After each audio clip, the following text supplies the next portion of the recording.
Okay. There's a worried sister. Go to Cable Street, kitchen door. Let's take a look at the kitchen door. How could I forget the door to the kitchen? We would always try to sneak in to steal scraps. And the cook was rather quick to the drawer with that spatula. Gives me the shivers even now. Okay, let's not sneak in then. Okay, we can also go upstairs. I don't know where we have to go in here. There's a worried sister. The sister behind the counter is so focused on chewing her lips and reading over a piece of parchment that she doesn't even notice my appearance. Makes my skin jumpy just to watch her. With a twitch, she finally looks up. Yes. Is there something I can do? Why are you here? The sister is smiling rigidly, a weird heat in her eyes. Her lips quiver as if, were she to stop smiling, some dark energy would encroach even further upon Sacred Heart. My name is Atticus Daly. Did you know Sister Heloise? Indeed I did, God rest her soul. You may pay your respects in the churchyard. I am Sister Susanna. Was that all you wanted? If there's nothing urgent, I should get back to my duties. I didn't know it was a full-time job keeping that desk from floating away. Convince her of your history here. My mother abandoned me at Sacred Heart many years ago. I wanted to see the note she left me. Let's just go with it. Oh, I see. Well, you know we can't allow just anyone to poke through our files. Ooh, with self-reliance, 90% chance. Yeah, see, it's going down by percentages. I think the cards are removed from the deck. I'm pretty sure of that now. Convince her that the situation with Matilda is critical. Sure. That's an 8. That works for me. Dear sister, this is very important. Not only have I recently discovered that my mother is alive, but she's being held against her will at Benthal House. I implore you, I need to see that note. Behind the vacant gloss of her frantically dancing eyes, there's a spark of sympathy and a crackle of fear. Blessed angels, that is so terribly tragic. Very well, I trust you. Have a look in the office. This key will open up the cabinet of older files. I cannot leave my desk, or I would take you there myself. Okay, ask her something else. Much obliged, good sister. Might I ask you something else? Of course, what's on your mind? Let's ask about the kidnappings. Forgive my curiosity, but can you provide any information about the kidnappings that have yet to be relayed to the police? I wish I could, but the fact that the kidnappings took place at night means that there's little to no information I've yet to share with anyone. Reason I'm asking is that a little bird told me that they've witnessed things suggesting that Bertie and Julie are in deeper trouble than we thought. If what you heard is true, then it's clear that we sisters are hardly equipped to deal with those responsibilities for all this, with people who can easily overpower us. Okay, you can have the cellar key back. I found these keys lying around. You wouldn't want the residents to be running around unlocking all kinds of doors, would you? Oh heavens, no! It's cold enough without doors being left open. We are having the interior locks changed, but we can't change the ones with we can't change the others without permission from the parish. Thank you for bringing them to me. Let's take our leave. Farewell, sister. Okay. Anything else on the ground floor? No? Okay then. Let's go upstairs. We could go out to Cable Street, but I don't want to. There's the office. I think the office is probably the most important part, so I'm going to do that last. There's a dining hall table and something on the wall. A picture of a windmill. Always a shame to see giants so unassailed. I really need to get a hold of myself. First its voices speaking in my head. Next it's tilting at Big Ben. Tilting? Charging with a lance. In the novel Don Quixote, it's eponymous. The eponymous character tilted at windmills, believing them to be giants. Yes, yes, yes. Of course, black and white portrait. The picture looks familiar, but I can't quite recall who it is. Wit, let's try it. There it is. Time, as much as liquor, can dull one's recollection. But if I had to guess, that's a photo of Sister Heloise when she got older, after I ran away, of course. Glad to see her given pride of place in the dining hall. She was so kind to me, never threatened me with the switch. Okay. And there's the dining hall table. Let's quickly take a look at it. Table's big enough for a grand banquet, but they've struggled to feed 2 score orphans all these years. Okay. Let's keep going. Office is saved for last, of course. There's the reflectory seat. What's that leather-bound diary doing in the open? It's as if someone wanted to have their innermost thoughts laid bare for others to read. I'll bite. Let's see what the owners had to share. Some pages are missing. I'm left with entries penned several days apart from one another. Day 6. Day 6 reads, food getting less edible with each passing day. Theodora broke her teeth upon biting into a really hard slice of bread. Didn't eat mine, though I used it to knock out an airborne pigeon. Those go well with salt and pepper. Oof. This orphan couldn't... One second. This orphan couldn't wait for staff members to provide something edible, so they took matters into their own hands. Day 24. Borrowed recipe books from sisters. Cakes and meat dishes had me drooling on the page. We'll try to sneak out of the orphanage and look for bakeries and butcher's shops. Reminds me of my younger self, though reading the books was as far as I got. 35. Butcher thought I was too much of a whippersnapper to carry carcasses without hurting my back. We'll try baker next. Besides, I can't stand flies. What? Everyone loves flies. Day 57. Baker relished my knowledge of the hard recipes. Will he take me in before relocating his business to the east? Maybe this has a happy ending. I doubt it, but let's find out for ourselves. Day 39. Got hired and moving away from London with Baker. Oh, well, it actually does. Well, they were luckier than I ever was. Well, that's nice to see. Perhaps the diary was their way of letting the sisters know where they'd gone. Or a polite way of saying, if you wanted me to stay, you should have fed me better. By serving flying rats with salt and pepper. Let's leave the diary alone. Okay, dusty bookcase. Worn out Bibles and books of on theology competing against piles of dust for shelf space. Yes, now see, difficulty 18 and now it's a 94% chance. Okay. What's with the empty cabinet? And that's a 9. Bully, it's a handful of glittering gears. I can fetch a price for those from an engine man. How many gears did we get? We have 3 gears now. Okay, so it was 2 in that one. Very nice. There's a guest ledger. Let's take a look at that. For the few visitors that make the trip to the Sacred Heart. Just a couple of notes and signatures and a smattering of doodles by the orphans. Makes sense. Alright, there's more stuff going on here. Okay, there's a dark-haired girl and a fireplace. Let's take a look at the fireplace and the class photos first. Class photo. A faded old photograph of Sacred Heart's ragamuffins. I remember when it was taken, how you had to stand still for so long it seemed like a week. They took one of these photos every year, provided there was money for it.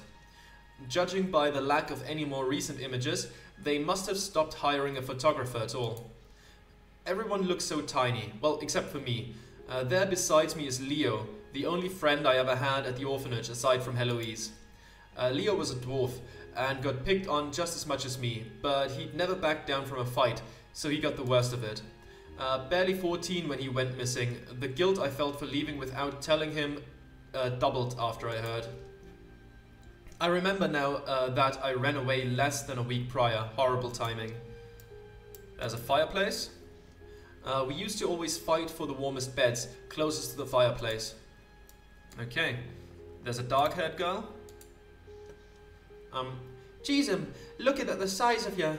What you do for a living? Juggle anvils? Yes, and it beats sitting around an orphanage staring at the wall. I'm big, but I'm actually a nice fellow. I'm an orphan myself. I was raised here. Name's Atticus. What's yours? I don't know. Do I want to do that? That might come off as rude. I don't know. Let's go with the second one. Don't know if niceness gets you anywhere in life. Round here it'll get you picked on, and that's it. Anywho, I'm Scarlet. Why on earth would anyone come back to this dung heap? When I get a bit older, my backside is the last thing they're gonna see of me. I'm investigating the disappearance of 2 orphans, Bertram and Julie. Do you know them? You know Bertram and Julie? Yeah, I saw it happen. It was 3 toughs, big fellas like you. They snatched little Julie and tossed her in a grain sack, as easy as picking a cat up off the ground. When Bertram tried to defend her, he only got himself snatched right alongside her. Did anyone try to stop them? We were all too afraid. I meant the sisters, but I guess the kids are used to relying on themselves. And it happened here in the dorm. Aye, and they all wore kerchiefs around their faces. Couldn't see anything save for their eyes. The poor thing doesn't know anything else. Better leave her alone. Fair enough. Take care now, Scarlet. See you around, Mr. Atticus. Okay. Let's take a look outside here for now. There's a Bible. Just an old Bible, or is it? Let's look for something about it looks familiar. Let's try. Well, there we go. Reshuffle the deck again. I guess it's just a Bible. Ah, well, and we can't retry it. No, nothing here but the old King James. Okay, let's go into the classroom then. Take a look around. What do we have here? There's a rickety desk. My old desk. I can vaguely recall leaving myself a message. Let's try to remember. Come on now. There we go. That works for me. Here it is, carved on the underside. Atticus, you're probably still ugly. Remarkably prescient. Come now, Atticus. True beauty lies beneath the flesh. Thank you, old crone. Nice of you.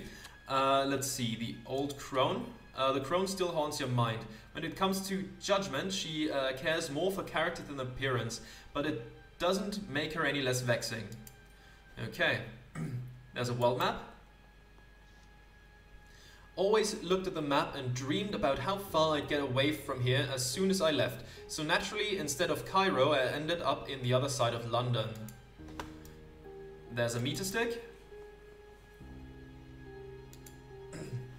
A vicious instrument of punishment in Vestal hands.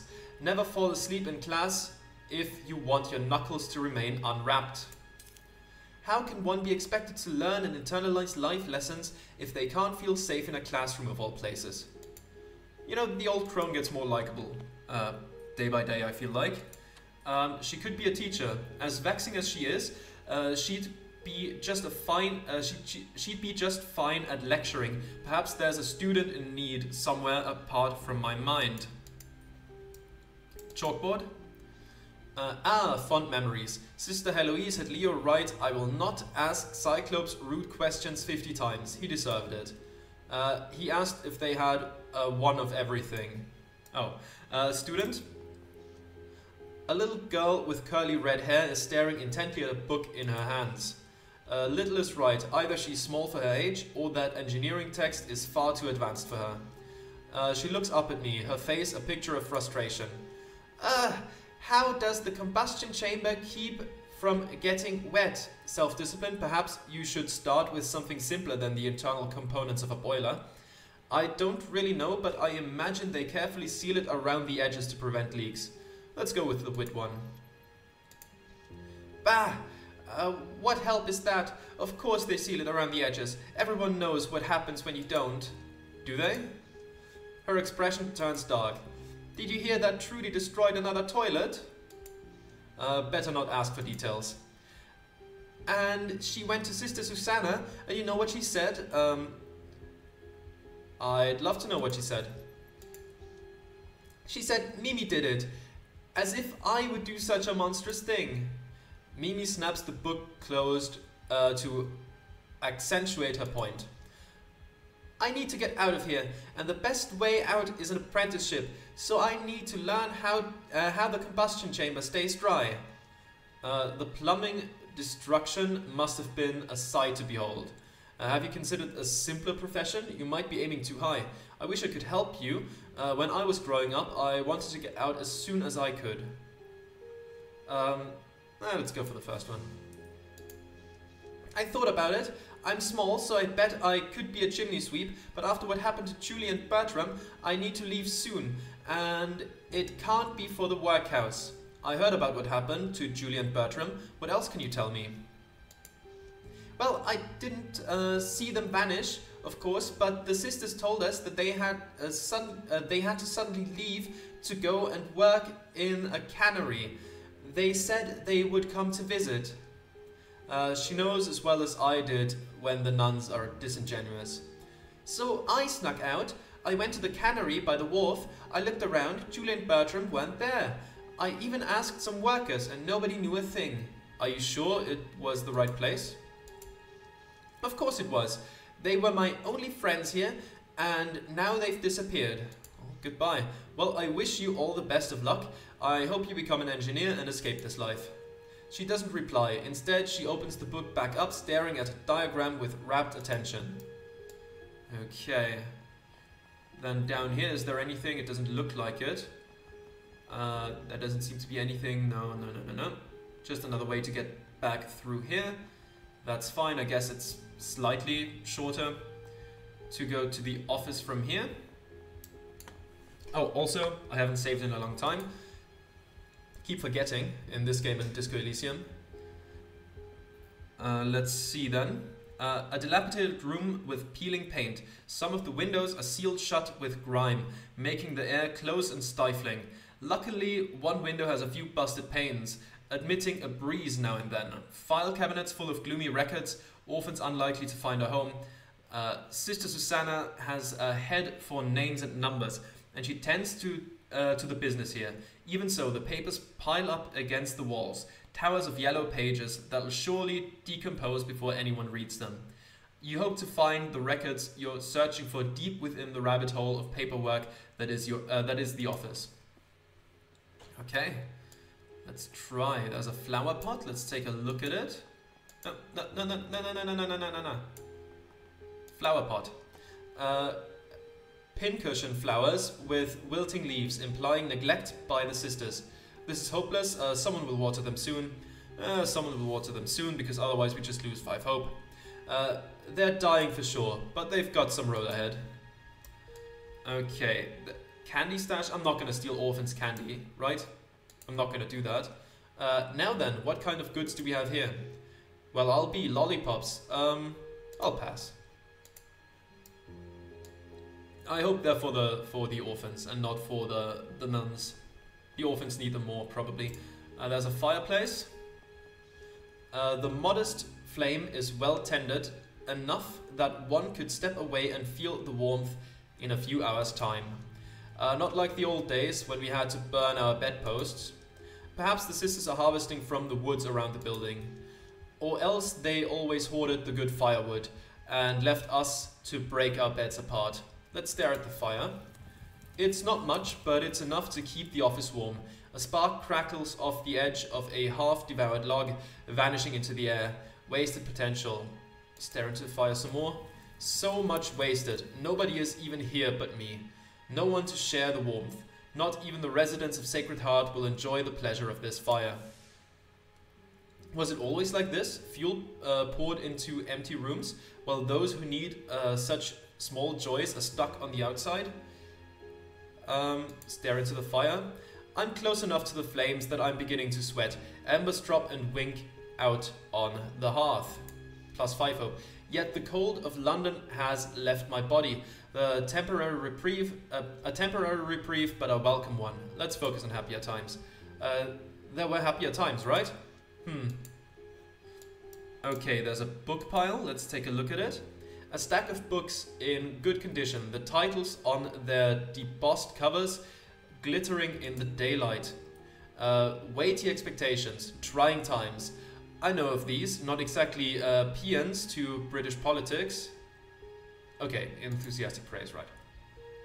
With materials like this on hand, the sisters must care deeply for the dispossessed. Okay, let's take a look. There's a writing desk and a fancy cabinet. Let's take a look at the fancy cabinet first.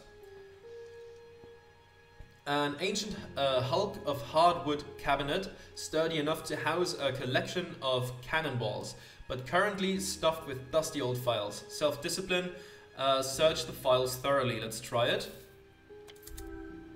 2 is enough. 2 is enough. Ooh, we got the sun. This character has gained the confident trait and will now be able to select dialogue options that require this trait. In the fleeting noontime light, may you find the confidence required to succeed and the power to see it through. Let's not get overwhelmed by the number of files here. Look for the letter D. Here it is. Daily, daily. Here it is now. Daily, daily, daily. Aha! My file's still intact. Thank the fates for bookkeeping. As if by design, a small and neatly folded piece of paper falls from the file folder and into my hand. Matilda's letter added to inventory. Dear sisters, I am forever in your debt should you read this message, along with the care of my helpless babe. I must trouble you with one other request. Let my child's name remain Atticus Daly, so that his heritage might not be lost. His given name is Atticus and his surname is his father's.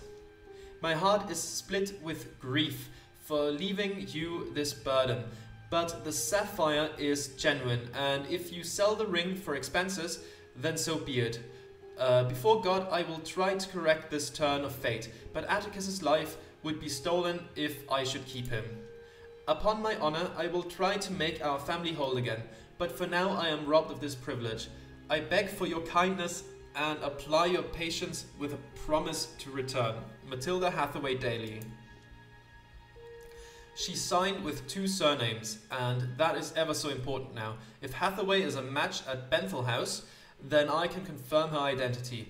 As for my father, mysterious Mr. Daly, assuming he was the one to have her committed, and she's been there all this time, then he probably tried to destroy the marriage record. Some people stop at nothing to preserve their reputation. Then it's off to, what's this? It's Leo's file.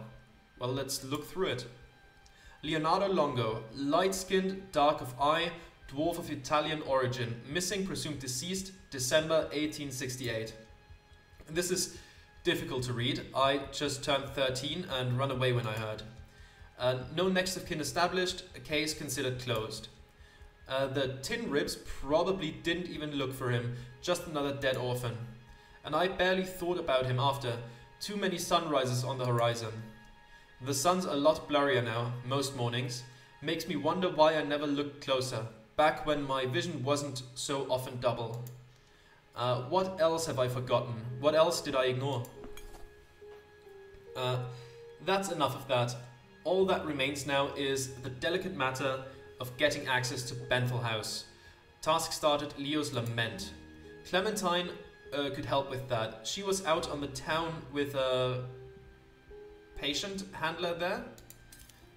And one of Clem's gin twists would hit just the right spot. To the Palladium. Task updated, reconcile your past. Let's take a look at the writing desk. Lots of heavy paperwork was done at this desk, mostly petitioning the parish for more funding, but also an adoption form every now and then. The sisters may be hardier than they look, but the lock in the drawer is flimsy. Let's try to open it. We only have a 45% chance, but it's worth a shot. That's a 10. Capital. Now what's inside? Couple of coins, not enough to be missed. Yeah, let's pocket them. 1 shilling 6 pence, very nice. Someday I'll answer for behavior such as this, perhaps to the fates themselves. That's fine. That's fine, we need the money for rent. We are still poorer than we were before, but I like buying stuff in this game, so what can we do? So another tarot card collected. We're more than halfway through the tarot cards now. I don't know if that means we're more than halfway through the game, but I guess we'll see. And okay, so where do we have it? Like, reconcile your past. That's now going to the Benthel house, or like, you know, bartender at the Palladium might know that. Okay, so we have to go there next. You know what, I'm just gonna mark it on my map because I'm gonna have to call it a day for now, and so and this way I just remember it now. And we can question a member of the clergy about Leo. That I will do before we leave this place. But that will have to wait for next time because my voice is starting to get rough and I have to get the first episode of this recording session up today because I've been slacking again. Sorry, it's just the way I am sometimes. And I'll see you then. Goodbye.